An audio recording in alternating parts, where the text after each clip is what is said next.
Hello, everybody. It is August 20th, 3 p.m. Eastern Time. I'm Sharon Harding, and we are kicking off the Tom's Hardware Show live.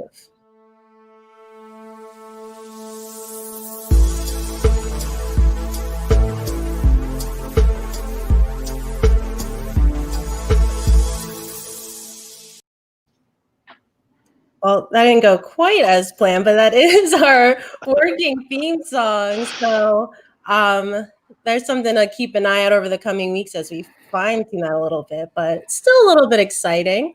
So like I said, everyone, this is a Tom's Hardware Show. We are live, and as usual, we are taking questions from our viewers. So if you have anything to ask our guests on these really interesting topics this week, please put it in your chat, whether you're watching this on YouTube or Facebook, and we'll be looking to answer those questions by the end of the show. So our first guest I'll introduce you all to is Senior Editor Jared Walton. Howdy, Sharon. Exciting. So like I said, everyone, this is Tom's Hardware. See, there we go. The show is so good. We all want to watch it, right? Yeah, sorry. That was me. I'm Paul. So we have Paul. Jared, what's going on? What's going on your past week? How have you been doing? What's new? So there's been a lot of stuff the last week or so. Last week we talked about the RTX 3090. Paul and I did a quick live unexpected stream on Friday, but after that I've also been testing Horizon Zero Dawn. The article went up with our full performance analysis yesterday, I think, and then I'm testing Microsoft Flight Simulator 2020 version on a bunch of GPUs and CPUs, and I'll just spoiler alert, like, you're gonna need a beastly system. Graphics cards, you can probably do 1080p medium and get well over 30 frames per second with, mid-range to high-end hardware. If you want to max out settings, ultra quality, doesn't matter what GPU you have, you're going to be CPU limited. Even with the 9900K, I was sitting at 50 frames per second at ultra quality at 1080p, and still 50-ish frames per second at 1440p, and 4K at ultra dropped down to like 33. That's with an RTX 2080 Ti. So hey, maybe the 3090 will get you there, but if you're a super big flight simulator fan and you've just been champing at the bit to get this, there's a good chance you're going to need some new PC hardware to get the most out of it. Or you can just, settle for turning down a few settings, which is the sensible approach. Like, forget about ultra quality because it's probably not happening at 60 frames per second. Awesome. So when can we see your testing results, Jared? When will it be up? I'm hoping to post the initial results today. It probably won't happen. So let's just say tomorrow. Let's be realistic. I've got a ton of results. I could give you numbers for probably half the GPUs that are current right now, but I've got a few more CPU tests to do. I want to test Ryzen. I have not tested Ryzen.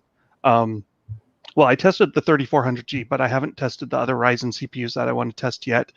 And so I can't speak to their performance level. I just know that your 4-core, 4-thread Core i3 and previous gen Core i5 really struggles, just loading data. You could see stutters for the first 30 seconds of loading into a map, and turning the camera, you'd get stutters and such. So I'm like, oh yeah, on the 8-core CPUs, it was way better. So that's kind of what I'm expecting. You'll want at least a 6-core, 12-thread, if not 8-core processor. I'm very jealous that you're spending all day in a virtual plane, but it's not that exciting because, first of all, I'm a terrible pilot. I'm not a pilot, right? So I tried to fly around in some of the smaller planes, and I wrecked many times. I was trying to get a screenshot flying over the pyramids. Paul's teased me. He's like, how many times did you crash into the pyramids? I'm like, oh, 3. Yes. Yeah.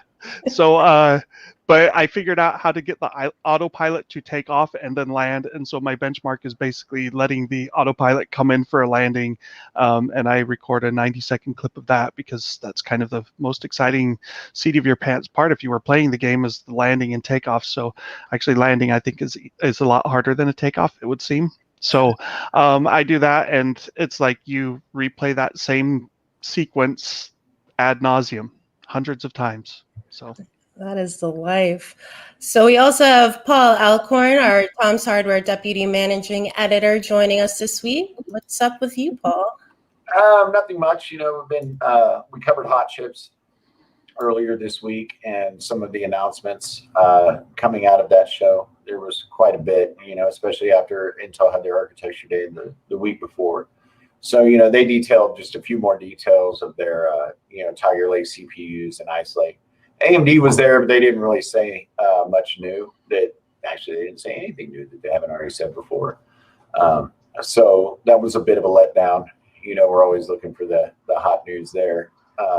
Other than that, I've just been testing stuff all week, working on Lakefield. It's a hybrid processor from Intel, the industry's first x86 hybrid. It's got some slow cores paired with one fast core. Now, one thing Intel has told us recently is that they are bringing Alder Lake CPUs next. Well, not the next, but the next.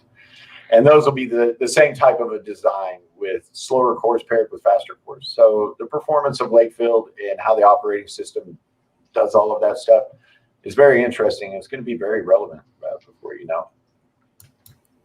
Very cool. So for those who don't know Hot Chips, that's an annual conference. Both Paul and Jared have been covering it virtually all week.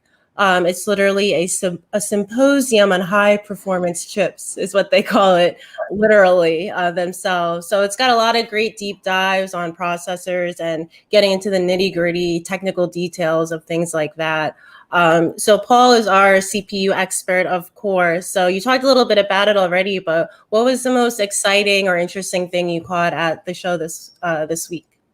Probably the most interesting thing is an optical CPU. It's a CPU that uses lasers in order to do computations. Kind of the holy grail of computing they've been chasing for decades. They finally have one that works.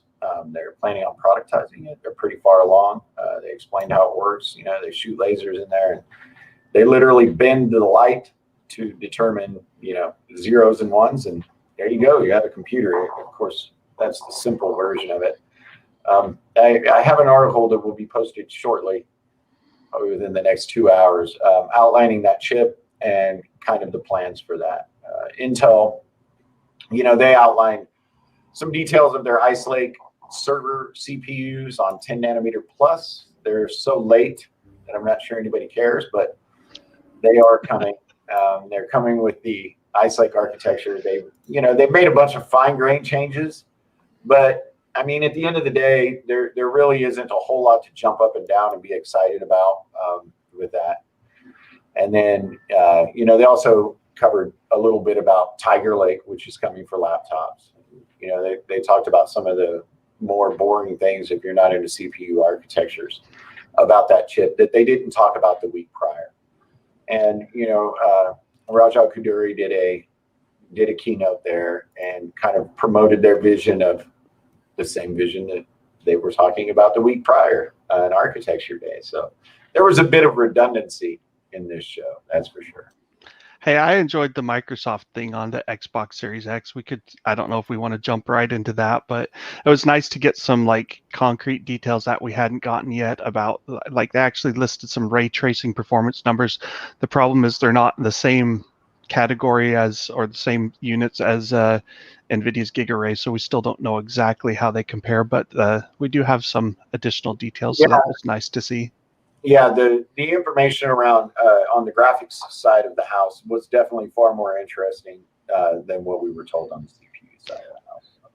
Yeah, so let's get into that. So as we covered on our site, Jared will help us get into it a bit now. One of the things revealed at the show was a deep dive look at the AMD-based architecture that's powering the Xbox Series X, and that includes the first ever full die shot of the 8-core, 16-thread Zen 2 APU inside the console, which makes us really excited because we are nerds and we do care about processors and things like that. So Jared, what can you tell us about that reveal? So the the big deal on it, I mean, we knew the GPU was going to be a big part of the chip. And so now we finally got the full shot of the die. The GPU cores are pretty much 45-ish% of the total die area, which is as expected. It's a 360 millimeter squared die, so that's pretty large. It's not as big as we've seen on some chips. Like, I mean, you've got GPUs from NVIDIA that are 700 millimeter squared, 800 millimeter square, whatever. But those are not 7 nanometer for some of them. A100 is 7 nanometer, but it's a hugely different price category. So Microsoft also said, you know, they compared die sizes and costs, and they didn't give prices, but they said, you know, like the Xbox One, or what did they start with? Anyway, they listed 3 generations of Xbox chips, and they said, you know, the first Xbox 360, I think might have been what they showed, was, oh no, it was Xbox One was roughly 360 millimeters squared, and they said it was, you know, it had the baseline cost, and then they said when we did the Xbox One X, it was also 360 millimeters squared, and it was faster. It was 12 nanometer instead of the previous. I can't remember. I guess the first one would have been 28 nanometer, and they said it was cost plus. They put a plus sign after the dollar sign, and then they said the latest 7 nanometer stuff, it's also 360 nanometer, but they said it was, you know, cost plus plus. So it's one of those things where I'm like, either they're going to have to eat a bigger chunk of the hardware cost when they launch it and still go for, you know, that $500-$600 range, or they might raise prices. I don't know which they're going to do. Possibly I could see them going above $600. So otherwise, yeah, it's a big chip. It's got 56 CUs are on the die. 4 of the CUs are disabled. So from that, we can guess it's potentially about 25 to 50% faster than your current RX 5700 XT. That's computational power, though, so, you know, we'll have to see how that actually plays out in gaming performance. But it should be like, that's a legitimate powerful chip. That's your equivalent of your modern $700 NVIDIA, at least, I would say. Yeah, it's surprising how much they did pack on there. And yeah, they have quite a bit of GDDR6 memory, which is definitely going to help on the graphics side, or the graphics side. Yeah, if there's one thing that gives me hope that NVIDIA's RTX 3090 won't just cost an arm and a leg and maybe half of your face as well, it's that the consoles are coming out and they're going to offer quite a lot of performance at, you know, we assume probably the $500 to $600 range. It might be more than that, it might be less, but it's not going to be that far off of that range. And so, you know, it's really hard to imagine people going, oh yeah, I want to buy a $1,500 graphics card and I still need to put a PC with the rest of it, when they could get a pretty good console experience, you know, similar console experience for way less money. So I'm trying to think if there's, I think everything else we pretty much knew about the GPU, or the chip inside the Xbox Series X. You know, we knew that it was going to be 8 core. We actually now know that it's not an exact Zen 2 copy, because it's more like the Renoir Zen 2 cores. So it's got 4 megabytes of L3 cache. That's per cluster, right, Paul? Sorry, you're muted. Sorry, yes, that is. Yeah, so your Zen 2 core, your CCX inside of like Ryzen 5 3600 or Ryzen 7 3700X is 32 megabytes of L3 cache, and so they're only doing 8 megabytes of L3 cache. So there's a big difference there. It's going to, you know, potentially hurt performance relative to your desktop CPUs a little bit, but it's a console, so they can optimize for things a lot better.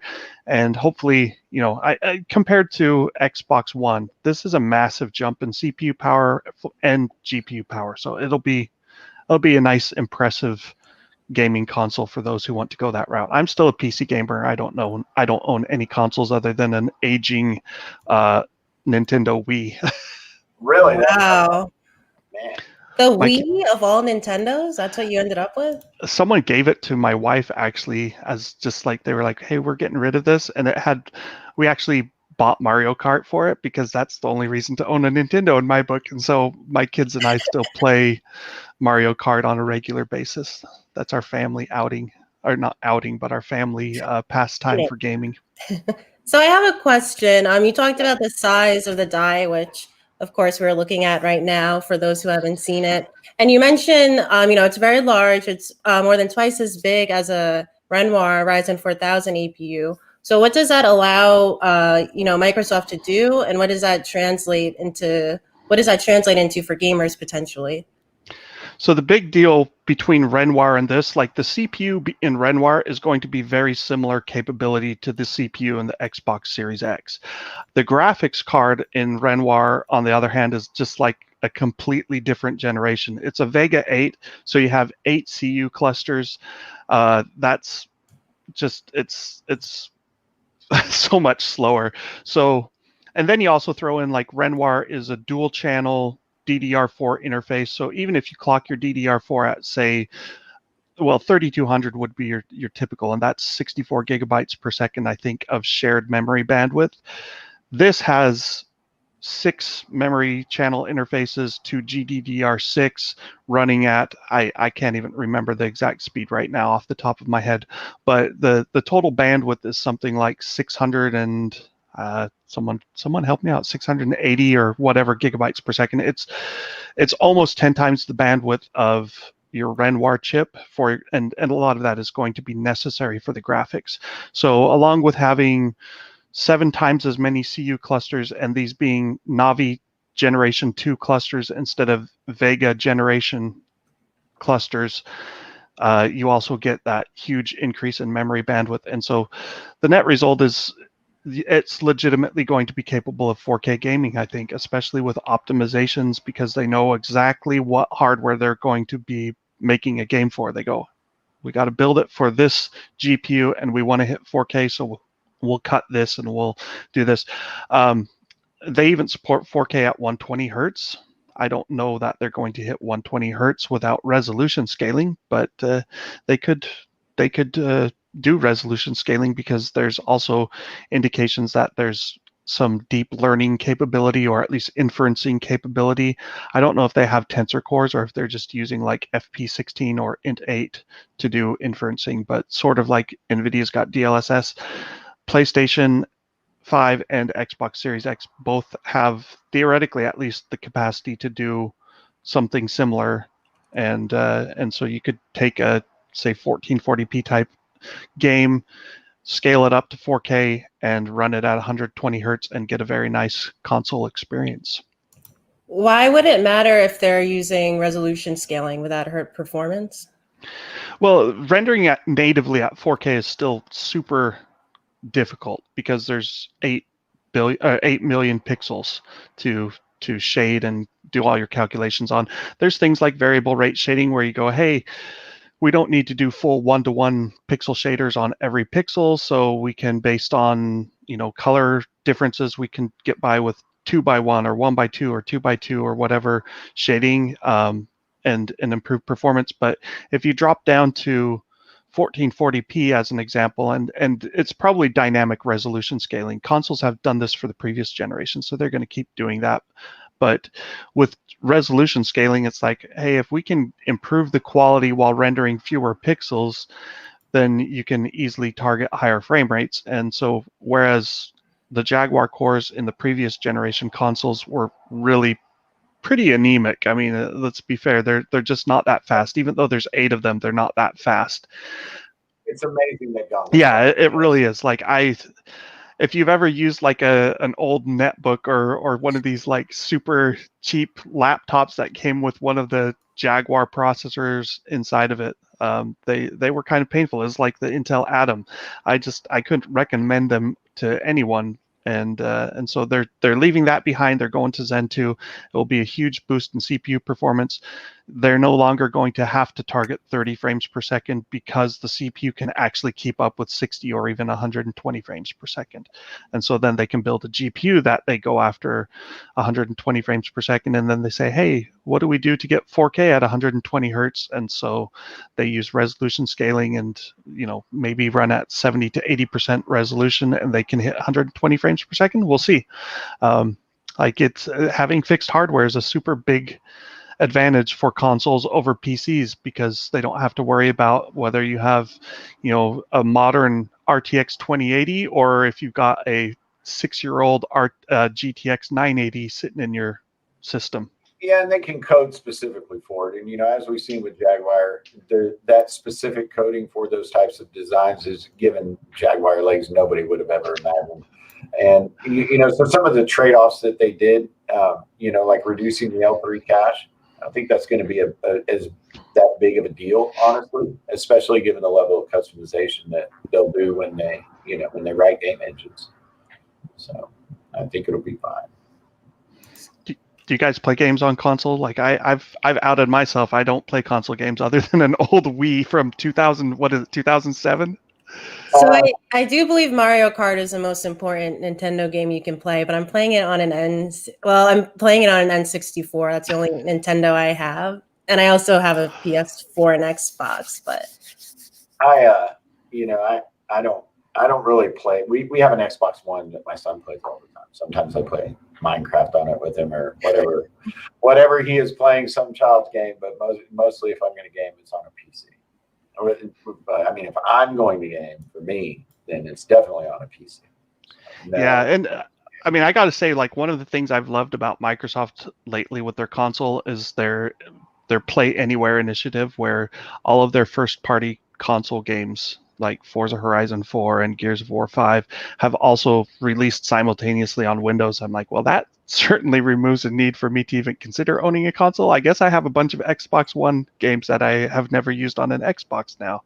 At least I have access to them. So I actually just found a bunch of old Game Boys at my parents' house. My mom was trying to give those away. I'm like, these are relics. You can't just give these away. They're antiques. Right. Collector's items. Come on. Yeah. So, like I said, we're taking questions. If you haven't put a question in yet, please definitely share your thoughts and queries with the group. I'm going to take our first question now from Thomas Pop, who wants to know our thoughts on RDNA 2. The reality is they haven't told us a whole lot. They've said they're expecting 50% better performance per watt. That can mean a lot of things. One example would be you have the same power level and you deliver 50% more performance, or you deliver almost twice as much performance while using 50% more power, roughly. I'm not doing the exact numbers there, but I think most of us expect almost double the performance of your current generation RX 5700 XT. So that has 40 compute units, and we're kind of assuming AMD is going to go up to 80 compute units for your top RDNA 2 chip. They might go bigger. They theoretically could. The big problem with a huge chip is you have to sell enough of them to make it worthwhile, and NVIDIA gets away with it because they control a bigger piece of the market, especially in the professional space.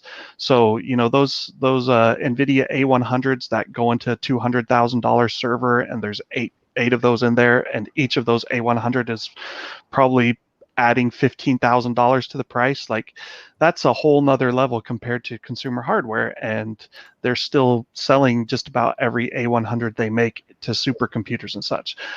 AMD is not really that big in the supercomputer space right now. Their Zen chips are doing better than their GPUs. They have it's not Aurora, it's the Frontier supercomputer is going to be AMD RDNA 2 with Zen 3, I think. And so there is the potential that they could have a really big chip that they're making for that, and maybe we'll see a consumer version of that. It's the same thing with NVIDIA, though. Like, we've got the GA100 is their massive HBM2E chip that goes with their supercomputer initiative. I don't expect we'll see any of those in the consumer card. It doesn't even have their ray tracing cores, so they don't care about ray tracing for the supercomputer market because they need to do full precision ray tracing, and you do that in different ways than you would do on a computer game. So AMD basically RDNA 2, if it does 50% performance per watt improvements, and we get a 300 watt chip delivering, It'll be pretty good. that will be fast. And the real question then is, what do they charge? And there were rumors when the Navi first gen stuff was being made, right? And people said, oh, you're going to get RTX 2080 performance for $250. Well, that obviously didn't happen. They launched at $450, $400. They changed the price at the last minute, I guess. And the performance level was about RTX 2070.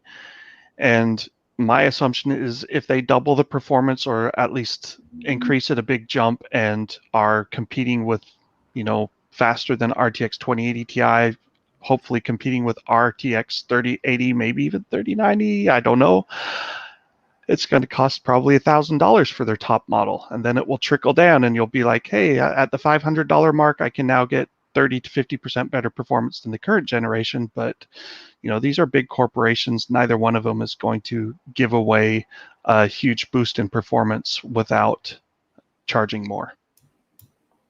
Okay, so we have another question from Sergeant Lee 86, which I think, Jared, they would like to know if the Xbox Series X can do 4K at 120 hertz, specifically with Call of Duty Warzone, which is a pretty graphics intensive game, right? It's actually, Call of Duty hasn't been as demanding as some of the other ray tracing enabled games, and there's a lot of stuff that goes into this question. Like, we don't actually know, but theoretically, yes, it could do 4K at 120 hertz, because they could either not do a lot of ray tracing. That would give you more benefit out of your GPU. It wouldn't have to waste resources on ray tracing, and for a multiplayer game, that's probably smart.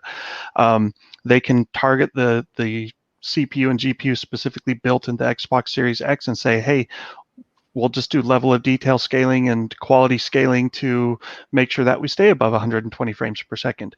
And then there's still that, if they have something like NVIDIA's DLSS, it wouldn't be called that, obviously, because this is AMD's hardware that it's running on, and they'd have to come up with their own name for it and avoid patent problems and whatnot. But, with various forms of resolution scaling, like your Radeon image sharpening, they've already got contrast adaptive sharpening is also in there, so they can upscale and do anti-aliasing effects already and boost performance. So if you combine that with a variable resolution, and you wouldn't run necessarily exactly at 4K, but the question is, would users actually know what it's rendering at? Because if you take a say not 1440p, but like say 1800p, so 30% less pixels or whatever than 4K, and you do a really good quality upscaling of that with AI enhanced image sharpening, can the people actually tell the end result is not native 4K? And part of that is, like, temporal anti-aliasing is pretty bad at times. It introduces a lot of blur, and so these machine learning enhanced upscaling algorithms can actually beat temporal anti-aliasing, so you end up with this better overall result even if you're not at native. But I would expect a lot of your multiplayer games for Xbox Series X and PlayStation 5, they're going to want to target those 120 frames per second as a possibility. You might not be able to do it at 4K, but certainly someone's going to try for it. So yeah, definitely, anyone watching, keep the questions coming. We've got two of the best in the industry, so it's always fun to try to stump them, right? So speaking of gaming, we all know Intel is about to make a big play in this space, not in console gaming, of course, but in the PC gaming world. They're gearing up to finally release its first gaming graphics card, the Intel Xe HPG. So, Jared, can you give us a rundown on this alphabet soup of a graphics card? Yeah, so there's the important thing to know about Intel Xe is there are now 4 variations of it. We have at the bottom an Xe LP. That's coming with Tiger Lake. They just talked a lot about that. We know a lot about Xe LP. It will also be in their DG1 and SG1 dedicated graphics cards, but that only has 96 execution units, which is the equivalent of, sorry, I can't do the math in my head. It's 96 times 8, whatever. That's how many ALU processing pipelines there are, which is what NVIDIA and AMD call your GPU cores. Basically twice the performance of your integrated graphics on an Intel chip within the same power envelope. Yeah, so Gen 11, your Ice Lake chips, they're basically saying we'll double your performance. There'll be a 2 teraflops graphics chip. And that sounds kind of weak if you're looking at NVIDIA's at 11, 13, whatever teraflops on their current RTX 20 series. But keep in mind the Xbox One and the PlayStation 4 are both about 2 teraflops. So yeah, it's 7 years old in terms of console hardware, but this is on a 15-watt chip going into laptops. So that should be, fairly capable. Their ambitions don't stop there though, because on the data center they've got Xe HP. We know that has 512 execution units. So that's like 6 or so times more than your Xe LP. They've also architected it to use HBM2E, and then they have multi-tile approaches. So the Xe HP has 1 tile, 2 tile, and 4 tile units. The 1 tile version they showed running around 10 teraflops, and the 4 tile version was running around 42 teraflops. But that's not gaming teraflops, so don't get too excited. That's all supercomputer stuff. And if you're doing computational calculations on your supercomputer type algorithms, it scales really well with adding more cores. This is why you have supercomputers that have literally thousands of GPUs and CPUs, and you get algorithms that actually make good use of them. Whereas on a PC, it's like, hey, I have a 2080 Ti, and then I added a second 2080 Ti, and my real-time gaming performance in 90% of games actually doesn't benefit because the game doesn't support SLI or NVLink, right? Real-time gaming is not the same as computational workloads, so that's important to know. Anyway, in between Xe HP and Xe LP, they've now announced Xe HPG, high performance graphics, and that will be their discrete GPU in 2021. We don't know if that's early 2021, middle, late 2021. Obviously, they need to get it out sooner than later if they want to compete with AMD and NVIDIA. They have said Xe HPG will add ray tracing hardware support, so bringing it up to feature parity with the AMD and NVIDIA next generation GPUs. How good will the ray tracing support be? How good will the GPU itself be? We don't know, because like Xe HP has 512 processing clusters, right? Mm-hmm. But they also do 64-bit floating point in those processing cores. So you strip out the 64-bit and you add ray tracing, and they could actually make a chip that has maybe 768 EUs or even 1,000 EUs. And if they do that, they could potentially be at the same performance level as AMD and NVIDIA are expected to be. So there's a ton of unknowns here. You still got to talk about drivers, like yeah. I have a hard time seeing their first card matching the best of AMD. No, like they're going to probably go for that mid-range price performance. But it's Intel, right? Like, when does Intel ever do anything that's actually a value play? Oh, that's. They could, but that's a big change. Their performance will be there, but maybe not necessarily price. Yeah, I'm expecting them to hopefully have something that's competitive in that $300 to $500 range, and maybe give AMD and especially NVIDIA something to chew on, because then maybe we'll get better prices out of NVIDIA especially.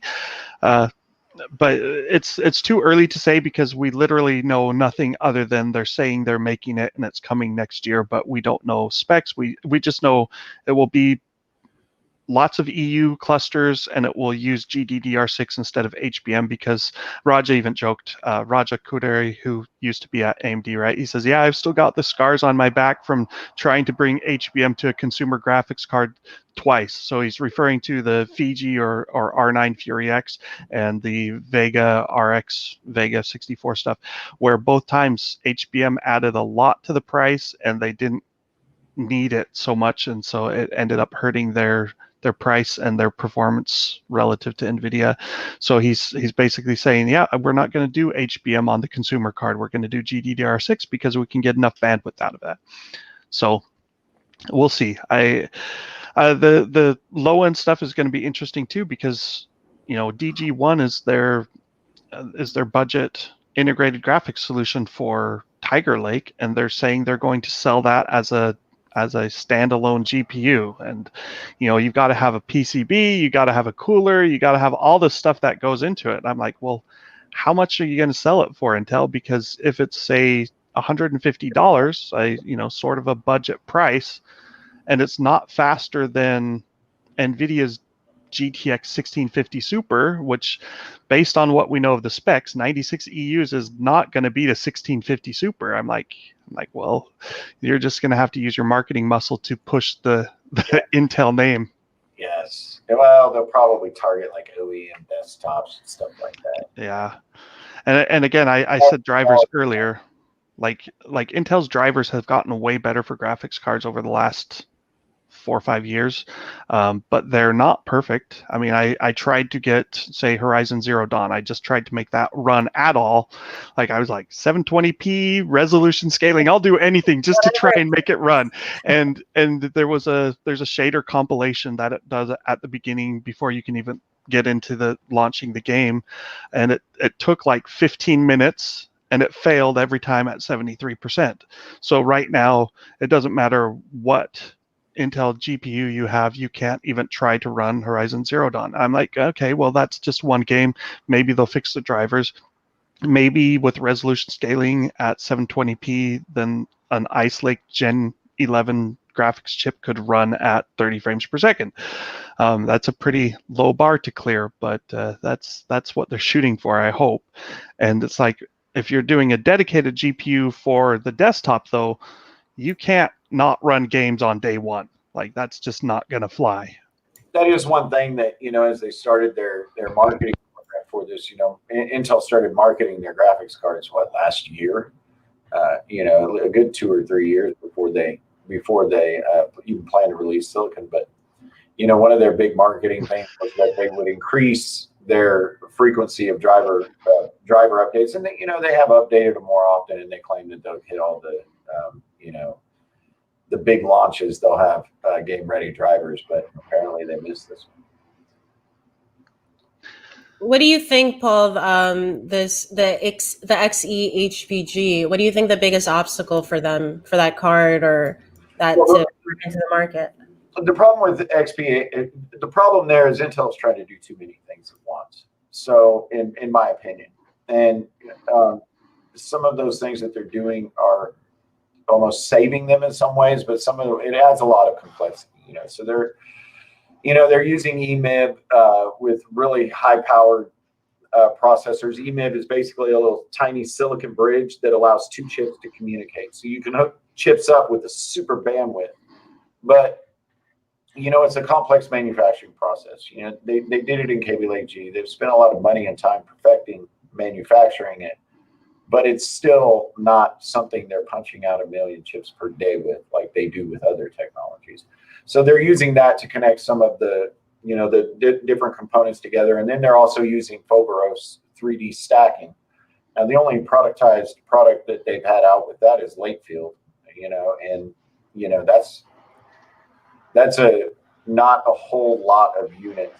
So trying to tie in all of these advanced things, then they're also at the same time, they're working on one API, which is an abstracted programming language that's entirely new, and they're trying to foster that ecosystem at the same time. They're trying to bring in advanced processes. As we know, they failed on their 7 nanometer. Now, because they are using EMIB, they can just drop somebody else's chiplet in there. So while it presents risk, kind of helped them here. but they're doing so many high risk things, in my opinion, at the same time. They're instituting Rambo cache, which is, probably going to use some form of SRAM stacking, which is another complicated process. I think right now they should be focusing on making, doing things that are established so that they can hit their time targets. I think they're going to be the biggest problem there. It's time to market. So. Well, a lot of that stuff you just talked about is Xe HPC, though, right? Like that's their high performance. HPG, yes. The gaming one. Yeah, the non-gaming, the Rambo cache and all that stuff. You're totally right. Like it's time. I'm sorry. No, I think it's great stuff. Like I think HPC is super interesting. It's kind of like they push the limits of what technology can do. But yeah, they've got like 12 different names. For one product, they're all almost the same. We were just talking about this the other day. This is the most confusing branding ever. That could actually hold them back, right? I see some people in the comments asking, is XE their integrated graphics or not? Like, it's not very clear. Everything. It's the architecture that they're building off. So XE extends from low power 10-watt integrated graphics solutions up to, we don't know, but like the 4-tile Xe HP is probably pushing like, I would think it's like 500 watts maybe. I mean, it could even be more than that. Something Paul reminded me I didn't mention earlier, Xe HPG, this is the other big announcement. It's not going to be made by Intel. It's going to be manufactured using an external company, which could be Samsung, could be TSMC.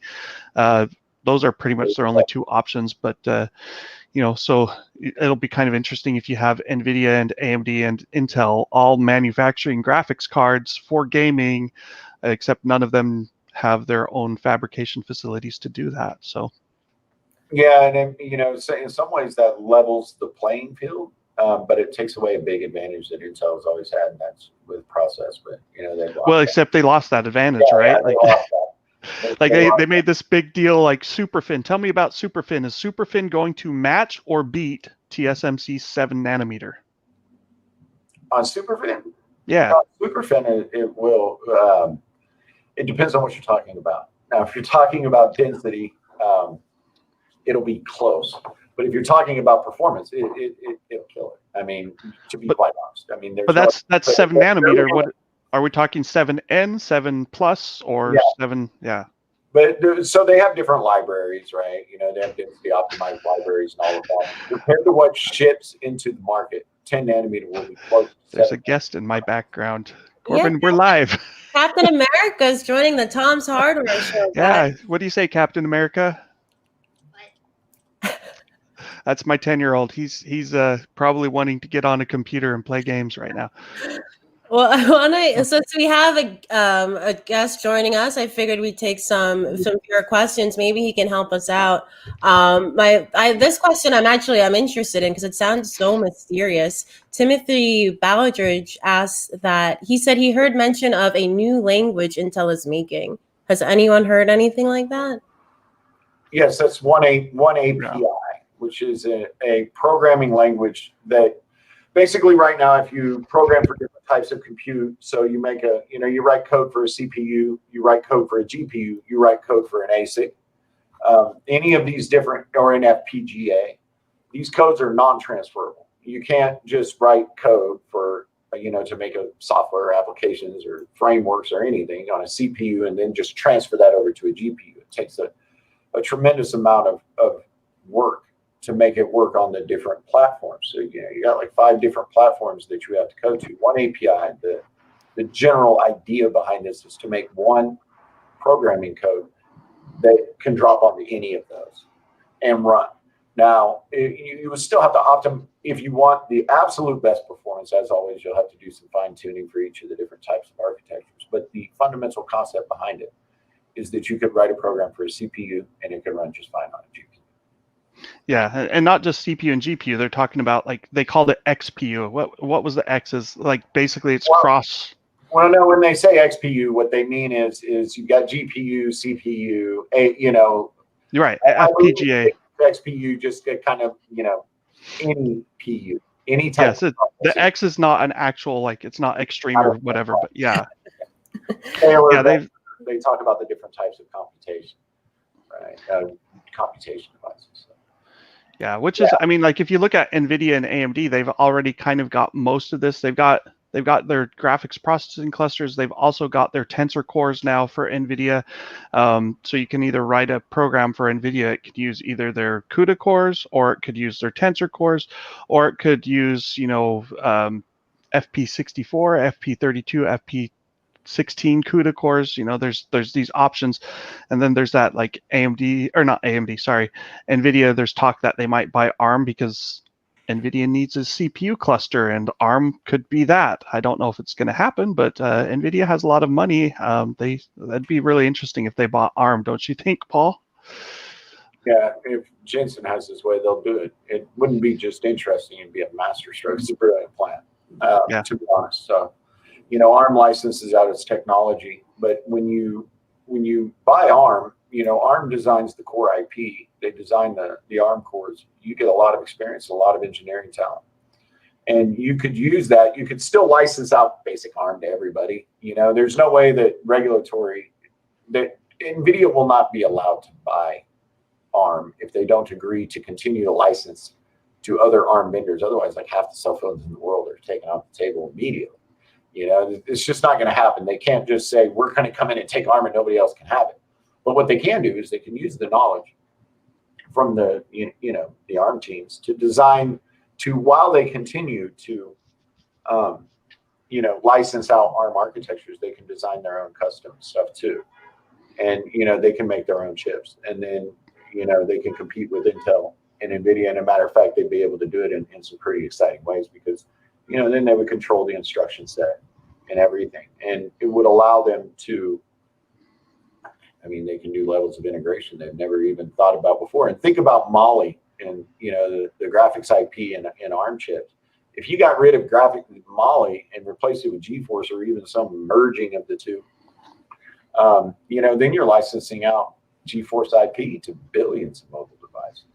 For Jensen, that's, for NVIDIA, that's wonderful. I think it's a wonderfully smart plan. Now, it's very contentious. A lot of people are not happy. So I want to smartphones and supercomputers and PCs all in one. Robotics, automated driving, everything that Jensen wants to do, ARM is the solution.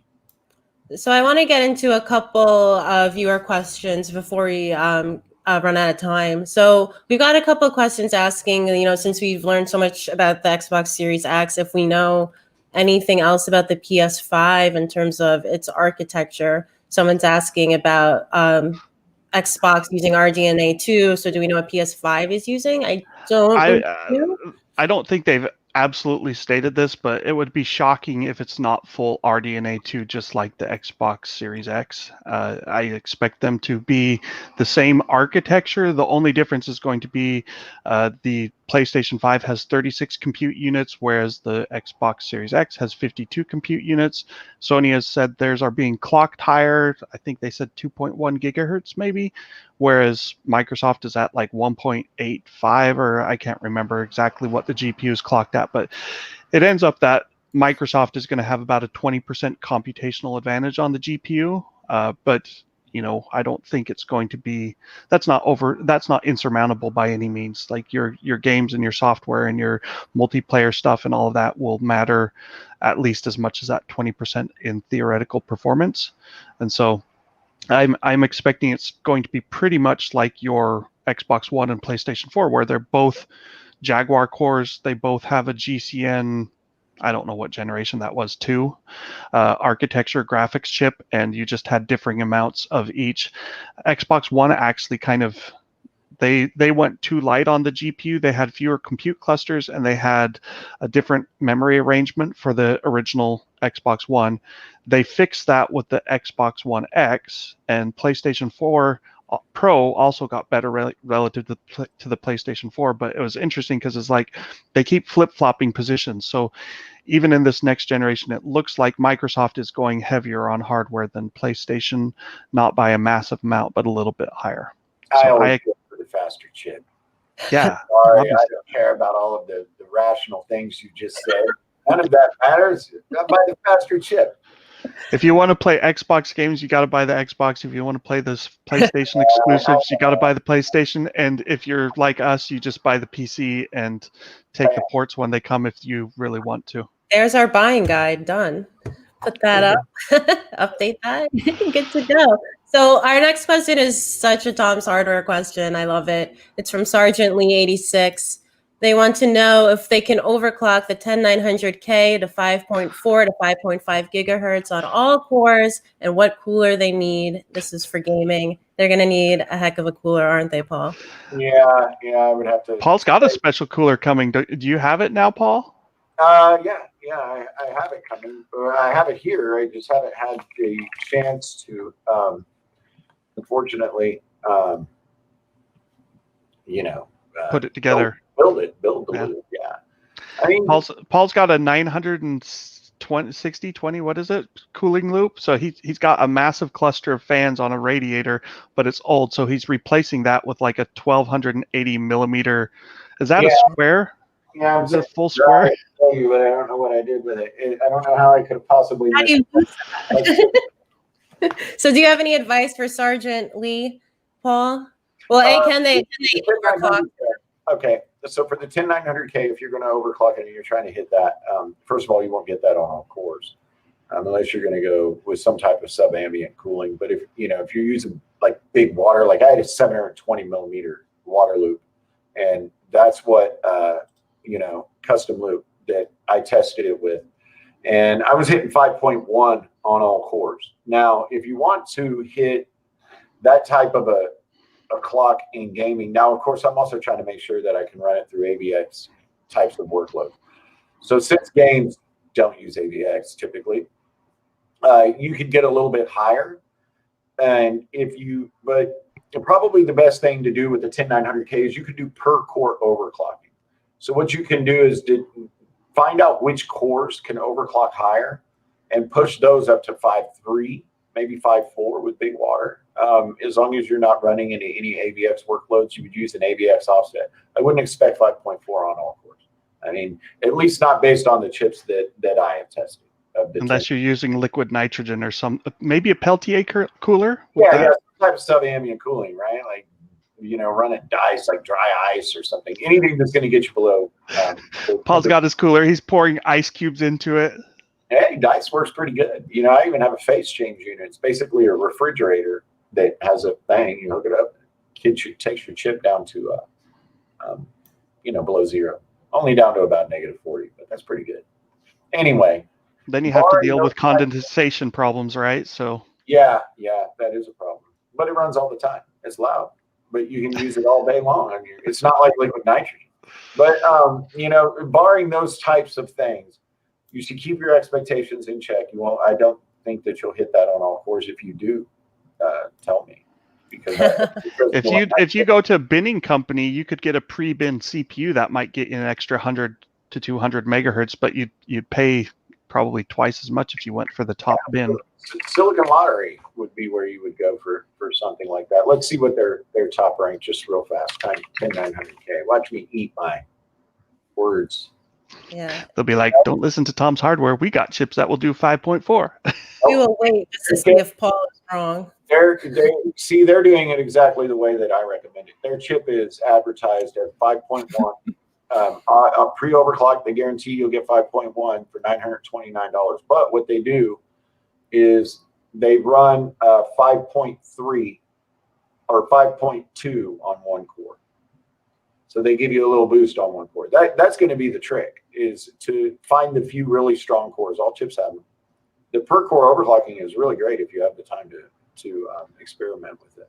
Yeah, it's one of the big advantages that Intel chips still have over AMD's Ryzen. Like Ryzen's per core overclocking controls they don't exist. You have per CCX overclocking, so you're doing clusters of cores, and it's just more limited. And once you turn off the auto overclocking built into the chips, you end up with often worse performance in certain situations. So it's one of those where it's like, yeah, if you want to toy with cores running at different speeds, Intel is still definitely the way to go. I hope Zen 3 changes that. I don't think it will, but I really would like to see like better turbo boost control in manual overclocking for AMD. Yeah, that would be nice. But the reality is, and that's one reason why I said 10 nanometer SuperFin is fast. I mean, it'll run at 5 gigahertz in a laptop, right? So I mean, that's with limited cooling. Can you imagine what they'll be able to do with that if they ever bless us with desktop? What's the first super thin desktop part we're going to see, Paul? Is that it's not Rocket Lake? So is it what's you won't it's see Alder Lake, right? Yeah, it's Alder Lake. But the problem there is they're combining it with a bunch of slow cores. But it looks like they're going to sell some chips with only the big cores active, 8 of them. That's the word on the street.